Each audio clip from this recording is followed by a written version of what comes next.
Hi everybody, welcome back to Virtual Storytime at the Castle Shannon Library. This is our third and final story time for today. We had one at 10:30, one at 11:30, and now we're having one at 4 o'clock, just like the regular times that we have regular story time in person at the library. This is technically our Bookworm buddies for school-age children, but all virtual story times are for all ages. So we are going to read Arthur's Pet Business by Marc Brown. You may recognize Arthur because he was one of our candidates for the literary presidential primaries that we had a couple of weeks ago, and he won, so he is going to be on the ballot in November when we vote for an actual literary president and learn about the election process. So hopefully we will be open again by then, and you'll be able to come and participate in that election. But for today, we are going to read this book, Arthur's Pet Business.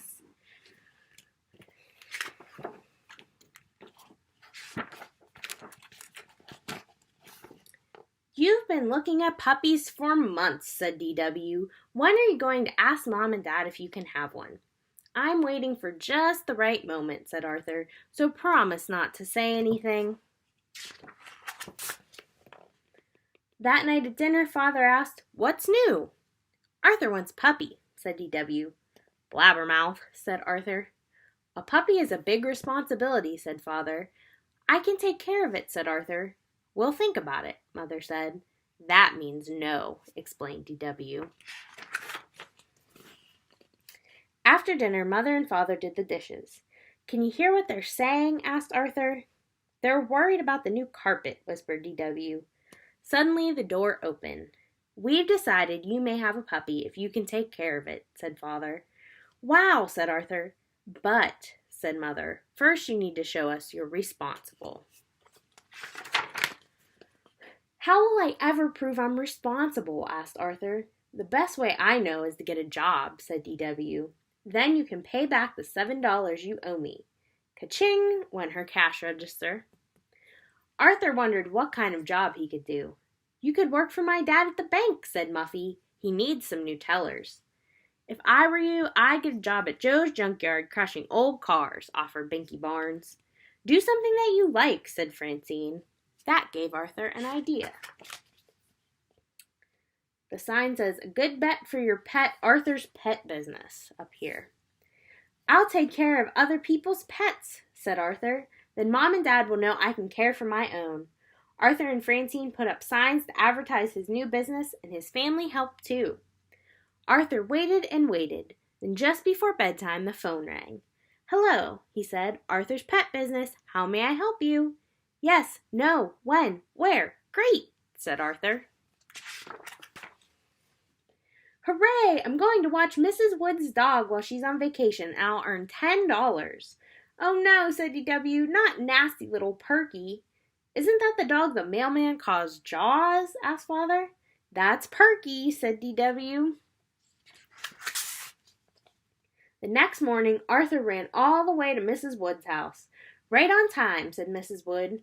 Grrr, growled Perky. She hasn't been herself lately, said Mrs. Wood. I'm worried. I'll take good care of her, said Arthur. We'll be best friends. Grrr, growled Perky. Here's her schedule and a list of things she doesn't like, said Mrs. Wood. I'll see you next Saturday.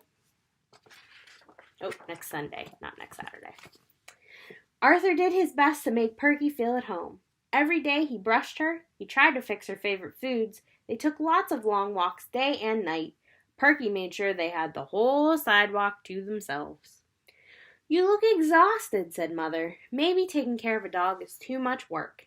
Any dog I get will be easier than Perky, said Arthur.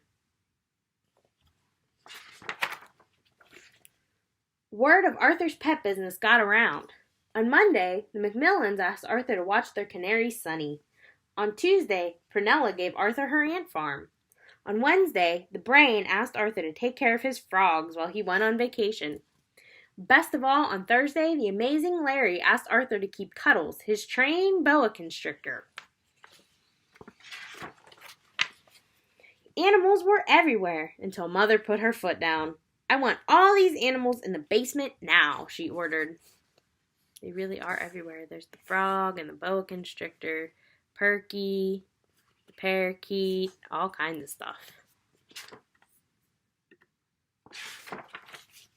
By bedtime, all the pets were downstairs, all except Perky. Perky slept in Arthur's room. On Saturday, Buster asked Arthur to go to the movies. I can't, said Arthur. When I finish cleaning these cages, it will be feeding time. And anyway, it's Perky's last night with me, and she seems sick. I don't want to leave her. Well, I bet you're happy today, said DW the next morning. You get rid of Perky and collect $10. I can't believe it, said Arthur, but I'm going to miss Perky. Arthur, Mrs. Woods just called to say she's on her way over, said Mother. Now wait here, Perky, ordered Arthur. I'll go and get your leash. When Arthur went back into the kitchen, Perky was gone.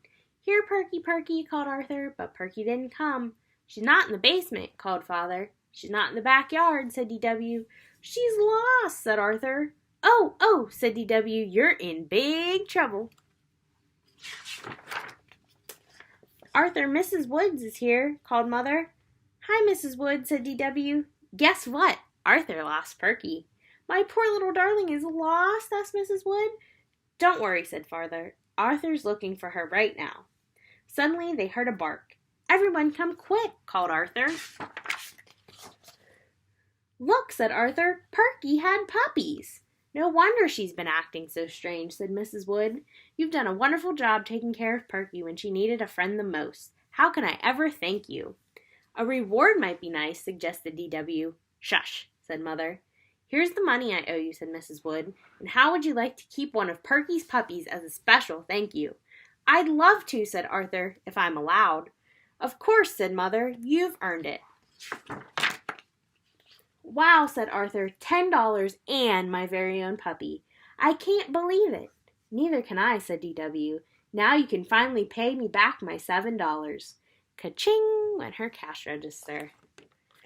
The end.